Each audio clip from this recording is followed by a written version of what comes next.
وعلیکم السلام گودا کیا حال ہے ٹھیک ہو؟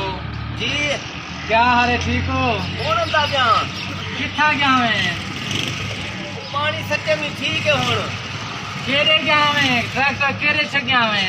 یہ حال مارے می ون شکر اوہ کر دیتا خدا تکر میں کہ ٹریکٹر کیڑے چ گیا میں؟ اے کیڑے چ گیا میں؟ سچے میں ڈیزل پاتا کھڑے حال کتھا چا گیا میں؟ چھتا تھی گئی کیا تھی گیا میں کو ای کیا ہے اوہ خدا دا بندہ حال کتھا مار گیا میں؟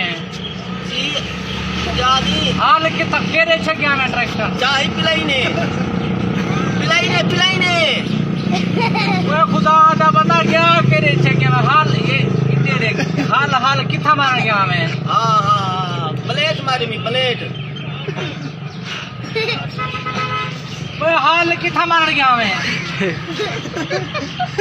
چلی کٹنی ہے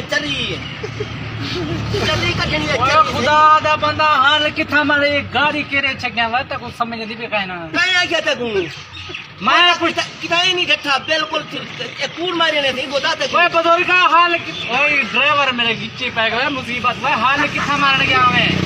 چلی کٹی میں چری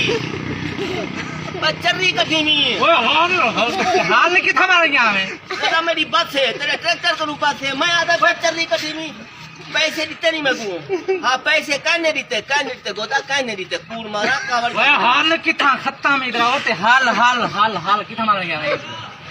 اوے چلتے کوڑا تو چل جا دے او گودا گال سن میں تو حقیقت آدا اوہ حال کتھا مار گیا میں؟ سمجھ نہیں پے کوئی نا آج گودا مرچا ڈھیر تری میں کھا دی گا چپے دم رہے دی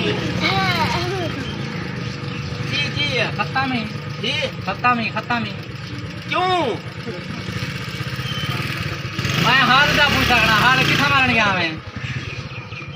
حل ہاں گودا پیچھے حل ہن جاکڑا مارے میں تے ڈتے میں ای تک نہیں میں پیچھے چھپکی نے پلیٹ میں کا نہیں ماریا میں ای سمجھے اوہ حال ہون تے دسا ہن ہاں گودے دے پاسے کیڑے گودے دے پاسے پیرو پیسے کتنے نہیں جی پیسے کتا نے ناشتہ کتنے منٹ مارنے حال جی ناشتہ نا پیسے کہ نہیں اوپر دا کہنے پوچھا میری سمجھ نہیں آتی بات